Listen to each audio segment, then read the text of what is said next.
اس لیے میرے نبی نے فرمایا کہ دیکھو اللہ کے حکم کے مطابق چلو، کبھی ظلم کو یہ ہے کہ نہ لاؤ سامنے، من لا یرحم لا یرحم، جو خلق خدا پر رحم نہیں کرتا، شفقت نہیں۔ السلام علیکم ورحمۃ اللہ وبرکاتہ۔ ناظرین، امید کرتا ہوں آپ تمام دوست خیر و عافیت سے ہوں گے۔ اس ویڈیو کو مکمل دیکھیں، دوسروں تک پہنچائیں، لائک اور سبسکرائب ضرور کر کے جائیں۔ اس لیے میرے نبی نے فرمایا کہ دیکھو اللہ کے حکم کے مطابق چلو، کبھی ظلم کو یہ ہے کہ نہ لاؤ سامنے، من لا یرحم لا یرحم، جو خلق خدا پر رحم نہیں کرتا، شفقت نہیں کرتا، خلق خدا پر رحم نہیں کرتا، وہ ماں کا لال کبھی بھی اس پر بھی کسی کو نہیں ہوگی۔ میں آج کے اخبار پڑھ رہا تھا کہ کتنے لوگ ہیں اس مہنگائی کو دیکھ کر کے کتنے لوگوں نے خودکشی کی ہے، اور کتنے لوگ ہیں، کتنے پٹھان اور بلوچ سندھی اپنے رکشوں کو، ایک رکشہ ہے جس پر ان کی زندگی ہے، تیل اتنی مہنگی کر دی، ایک سے ایک چیز مہنگی کر دی۔ میں تو مولوی ہوں، کہیں تقریر کر کے اپنے جیب کو بھر دیتا ہوں، کہیں مریدوں پر ڈاکہ ڈالتا ہوں، لیکن دیکھو ان لوگوں کو جن کو پورے مہینے کے اندر 6,000 بھی ہاتھ نہیں آتا، 3,000 بھی ان کو ہاتھ لگتا ہے یا نہیں لگتا، 8-10 کے بچے ہیں، ان کا وہ کیا کر دے گا؟ تو کر لو۔ ایک غریب اور ایک مظلوم کی بددعا کسی کو غرق کرنے کے لیے کافی ہے۔ تم کروڑوں کی بددعائیں لے رہے ہو، کروڑوں کی بددعائیں، ان میں ہماری مائیں بھی ہیں اور بہنیں بھی ہیں۔ آج دیکھو مولوی کی پگڑی نالائق ہے، مولوی یہ کالی پگڑی سے تمہیں نفرت ہے، آپ کو اس داڑھی سے نفرت ہے، ان سفید کپڑوں سے نفرت ہے۔ تھوکتا ہوں تمہارے اس تعلیم پر۔ دیکھ لو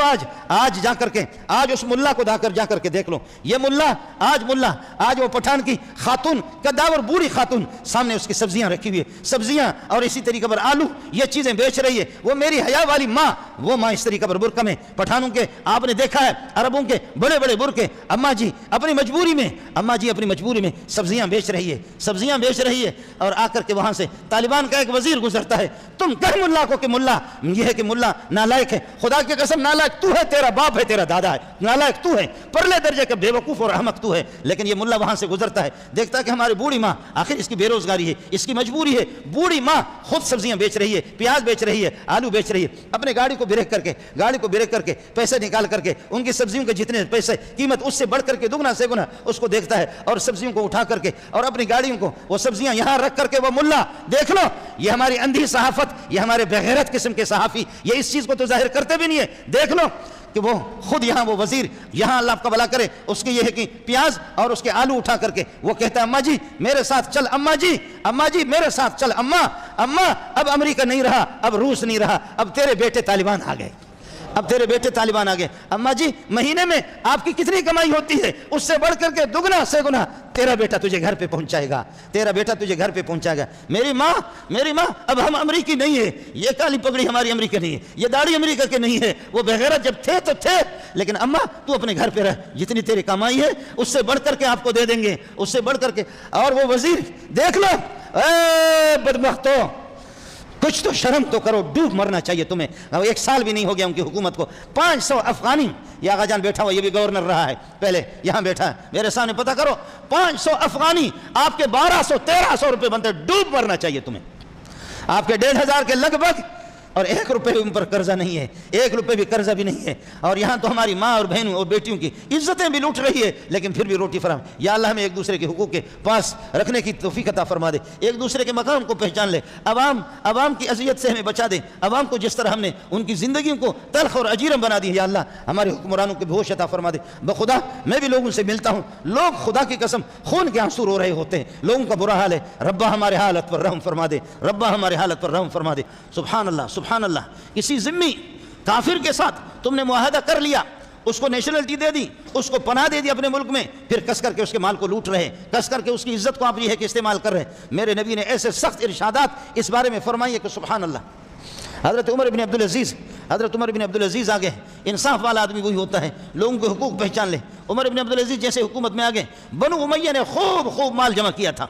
بنو امیہ کی حکومتیں رہی، انہوں نے خوب مال جمع کیا، حضرت کے اپنے گھر پہ بیوی کے ہار ہے، زیورات ہے،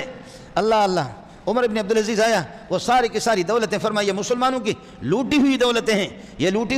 ہیں، مجھے پتہ ہے اب میں خلیفہ بنا ہوں، یہ دولتیں میرے پاس نہیں رہیں گے۔ وہ سارا کا سارا بیت المال میں انہوں نے وقف کر دی، سارا کا سارا بیت المال میں انہوں نے واپس کر دیا۔ اور ہے، بیوی کو کہا کہ یہ زیورات دے دو،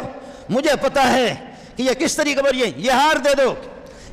دو، یہ زیورات دے دو۔ عمر بن عبدالعزیز جانتا ہے کہ یہ تمہارے خاندان کے، یہ اصل کمائی کے نہیں ہیں، یہ بنو امیہ کی جو حکومتیں رہی، یہ ناجائز یہ زیورات واپس کر مجھے دے دیں۔ ان کو بیت المال میں داخل کر دی،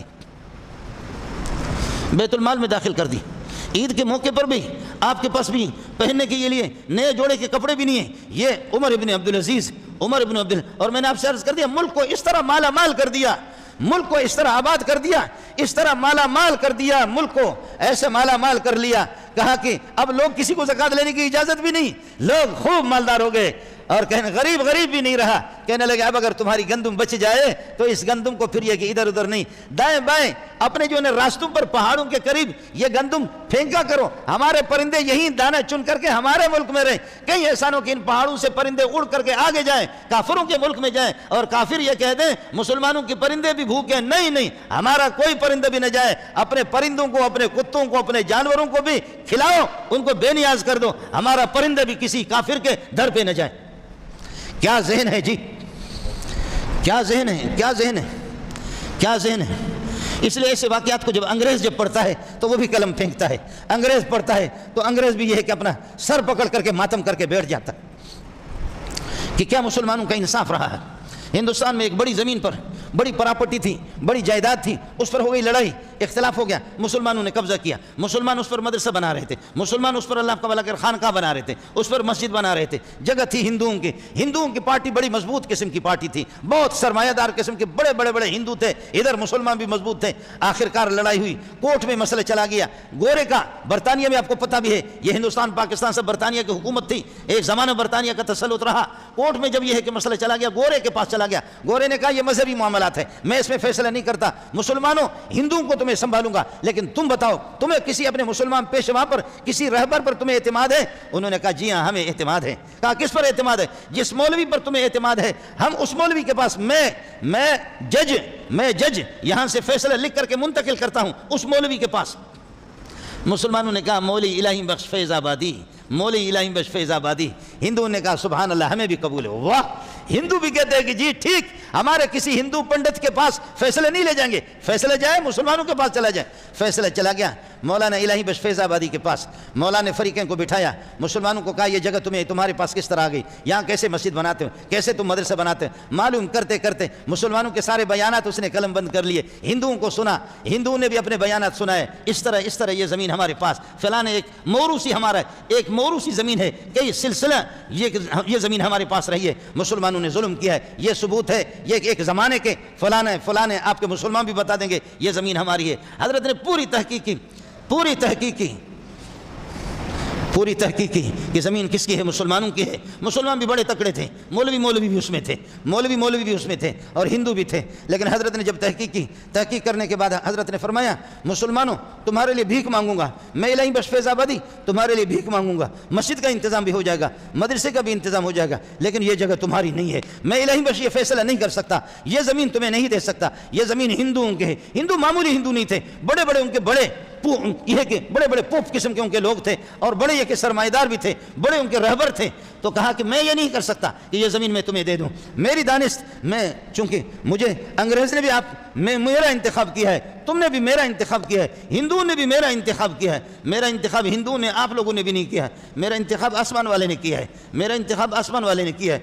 میں نہیں کر سکتا۔ مسلمانوں محسوس نہیں کرنا، بھیک مانگیں گے تمہاری جولیاں بھر دیں گے، لیکن مسلمانوں میرا قلم غلط استعمال نہیں ہوگا، میں الہی بخش فیصلہ کرتا ہوں، یہ زمین تمہاری نہیں ہے، ہندوؤں کی ہے یہ زمین، ہندوؤں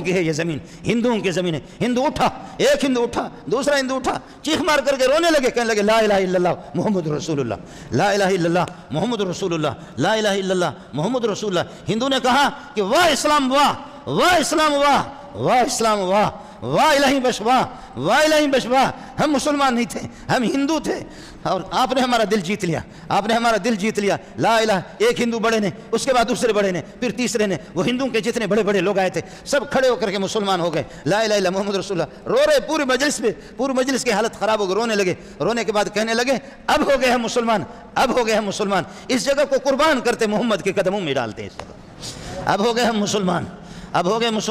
آپ نے ہمارا دل جیت لیا، دل الہی بخش نے نہیں جیتا، دل جیتا اسلام نے، دل جیتا۔ کہنے لگے اب یہ جگہ لے لو، اب آپ جگہ نہ لو، ہم اس پر مسجد بھی خود بنائیں گے، بڑے مالدار تھے، اب ہو گئے مسلمان،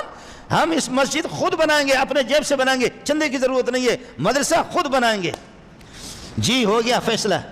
فیصلہ ہو گیا. آپ بھی کہیں گے, آپ بھی تو چونکہ سمجھدار ہے, میں بھی مولوی منظور بھی بڑا سمجھدار, آپ کہیں گے مسلمان ہار گیا اور مولوی الہام بخش نے مسلمانوں کو ہرا دیا اور ہندوؤں کو جتوایا, یہ کون سا اچھا کام کیا؟ لیکن اچھا نہیں کیا کہ پوری ہندو برادری مسلمان ہو گئے. لیکن یہ کہ یہ فیصلہ جب گورے کے پاس چلا گیا, گورے کو پتہ چل گیا کہ مولوی الہام بخش فیض آبادی نے اس طرح فیصلہ کیا, گورا سر پکڑ کر کے, گورا بھی سر پکڑ کر کے ماتم کرنے لگا, کہنے لگے واہ اسلام واہ, واہ اسلام واہ, واہ اسلام واہ. مسلمان ہار گئے لیکن اسلام جیت گیا, مسلمان ہار گئے لیکن اسلام جیت گیا. اسلام کبھی ہارے گا نہیں, اسلام کبھی ہارے گا نہیں. یہ حقوق ہے, یہ حقوق ہے. اسلام نے کس طریقے پر اس کی اجازت نہیں دی ہے کہ ہندو کی تم اس بنیاد پر کہ ہندو کے حق کو مار کر کے مسلمان کو دے دو. نہیں نہیں, اسلام سلامتی کا مذہب ہے. اسلام ہندو کو بھی سلامتی عطا کرتا ہے, سلامتی بانٹتا ہے. اسلام سلامتی ہے, جانوروں کے لیے بھی سلامتی کی ترغیب دی ہے, درختوں کے لیے بھی سلامتی کی ترغیب دی ہے, ماں کے لیے بھی, بہنوں کے لیے, بیٹیوں کے لیے, بھائیوں کے لیے, باپ کے لیے, رشتہ داروں کے لیے, عزیز و اقارب کے لیے, پبلک کے لیے, عوام کے لیے. یہ حقوق اسلام ہے, یہ حقوق اسلام